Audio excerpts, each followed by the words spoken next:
In a world full of loneliness, despair, darkness, and really yellow lighting, one man, blind, only literally, but can see through his heart and his moral compass until he beats a lot of people up very savagely for like 5 minutes straight.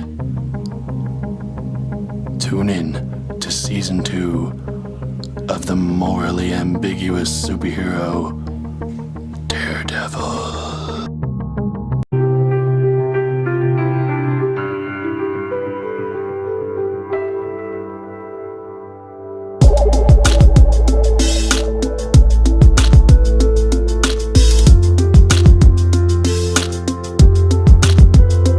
So, Daredevil Season 2 happened, and I watched all of it. And I'm going to tell you about the quality of Daredevil Season 2.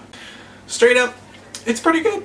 It really felt like 2 or 3 seasons. Like, so much happened, and it was so segmented. It was so distinguishable. It was interesting how some episodes were directed a very distinct way of, like, the camera moving all the time, lots of tracking shots, lots of just us feeling very close to the action. And then there was a good amount of episodes that were just simply like shot reverse, and then there were a good amount that really focused on like the artwork and making a lot of shots look like a painting. It was very distinguishable.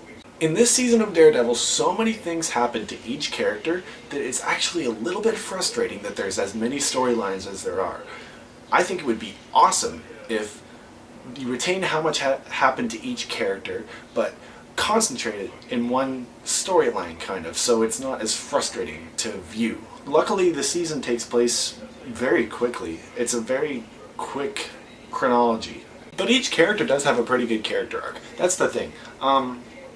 Foggy's is a little bit weird because his whole character arc kind of takes place, like, in the middle of the season, and, like, he's completely done with his character arc by, like, episode 8, so it's a bit awkward. But every other character has a pretty good character arc. Karen has like 30 character arcs. It's kind of strange. She has like 10 character arcs an episode. I found myself missing Foggy. I wanted him to do more. I really enjoyed how he did a lot of things in Season 1. Let's go through the performances one by one, because there's a lot of really interesting characters in this TV show. First, Charlie Cox as Daredevil. He's a little bit unmemorable this season. Unmemorable. I'm going to try to say unmemorable. Unmemorable. He kind of gets lost in the fray this season, and I think that comes down to the writing of the character and a bit of his performance too. It's kind of just there. And don't tell me that's because he's the main character and because like all the events happen around him and that's how main characters are supposed to be. I'm not saying that. I'm saying that his character is flat this season. A little bit. I'm not going to criticize it that much, but there is flatness, and Eldon Henson, who played Foggy, is really good, but as I just mentioned, he's like barely in the season. Elodie Young as Elektra. Now let's talk about Elektra. Elektra's a cool character. She has a cool relationship with Matt Murdock, the Daredevil. It's a really interesting and cool relationship, very authentic and very dynamic. That relationship was explored, not as well as it could have been. I found myself wanting more from that. But her performance individually, good. Not great. The best performance of Season 2, as I hoped it would be, is Jon Bernthal as the Punisher. He kills it. The great thing about the Punisher is that it's a very simple character, but very emotionally ripe at the same time. Emotionally ripe. Look at me. What I mean to say is that it's very simple in the fact that the Punisher has lost who he loves. And he's very angry because of that, and he kills people because of that. All you have to nail is that you've lost people that you love and that you're angry.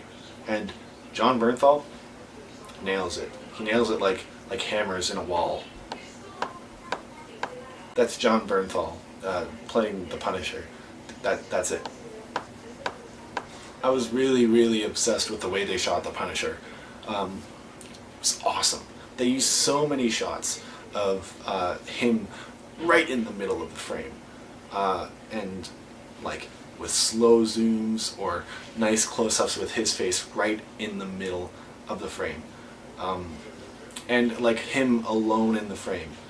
I think they tried to emphasize, one, how alone he was, but two, also how he was in the middle of everything. I think that's what they tried to emphasize. If only that fit the narrative a little bit better. But the MVP of season 2 is Karen Page. That's right. Karen Page. The thing is, she's written so well, and she holds basically the whole show together, this entire season. Her relationship with Matt is one of the more interesting and engaging relationships. Too bad it's kind of dropped early on in the season. Her relationship with the Punisher is one of the more engaging relationships in the season. Her endeavors into investigation and whatnot are one of the more better written things in the season. As I said, her blooming romance with Matt, it's very well done and it's acted very well. She just holds everything together. She's like the glue, and she's the MVP of season 2, and she should get her own show. Karen Page. Turn the other page. Blank page. Page Turner. I don't know, I'll come up with something. I'll pitch it to Netflix, and Karen Page will get her own show. It'll be awesome. Actually, here's a better idea. Karen Page and what's-her-face, the nurse, played by Rosario Dawson, they move in together. They're roommates. And it's just that. It's like a sitcom, but not funny. They're just roommates, and they just sit on the couch and talk about things. I would watch that show. As I mentioned, there's a romance between Karen and Matt, and it's really good for like 5 episodes, and then nothing really happens. Like, not even like a good breakup scene or anything. And I was pretty disappointed by that. You can tell me that that was the purpose of it. The purpose of it is that it just fell apart and they didn't do much about it. You can tell me that that's the purpose, but I'm going to tell you that when writers build something up and then don't do anything about it, it frustrates me. Also, I was frustrated at how little attention was put on the relationship of Foggy and Matt. It's the heart of the show. The better episodes of Daredevil in season 1 and 2 focus on their friendship. And I was a bit frustrated that there wasn't much attention put on it. That's just me. Some of the cinematography in season 2 is fucking breathtaking. Some of it looks like artwork. And the production value is very surprising at a lot of times in the season. Overall, with these Marvel TV shows on Netflix, I'm pretty impressed that they've maintained pretty much the same tone. Like both seasons of Daredevil and season 1 of Jessica Jones, pretty much the same tone. Season 2 of Daredevil kind of inches close to being cheesy sometimes, but it doesn't fall over the edge of cheesiness. It doesn't fall into the cheese. It looks at the cheese. It ponders the cheese. It takes a really good look at the cheese, but it doesn't fall on the cheese. I realize that I do sound like I'm picking apart the narrative a lot, which I am. The narrative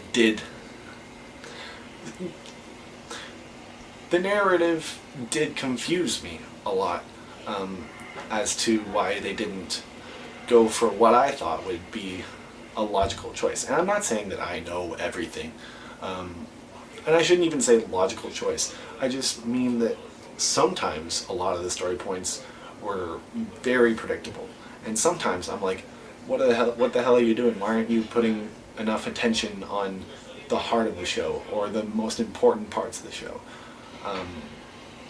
It was just like inconsistent, and from a writer's standpoint, wasn't very cohesive. And that's the larger story points. That being said, I'm very interested to see where the show goes with those larger story points, because they didn't really leave it at a very happy ending, which, power to them. I think that there's too many happy endings in stories nowadays anyway. The very few scripts that I've written have had dark endings, and that's, I don't know, I'm into it. And yeah, I did pick apart the narrative a lot. I did nitpick it a lot, but I have to say that Daredevil Season 2 is a strong 8 out of 10, because I was engaged a lot of the time. The production value is very good. Most of the acting is really good, and And it's the best superhero property that we have going today. I'm pretty confident in saying that. Have you seen all episodes of Daredevil yet? If not, comment below. Tell me what your favorite episode has been so far, your favorite moment. Tell me what you think about what I had to say. Talk about anything Daredevil in the comments. I would love to talk about it. I'm kind of on a Daredevil high right now. I would love to talk about Daredevil with people. As always, like and subscribe, and always watch your back.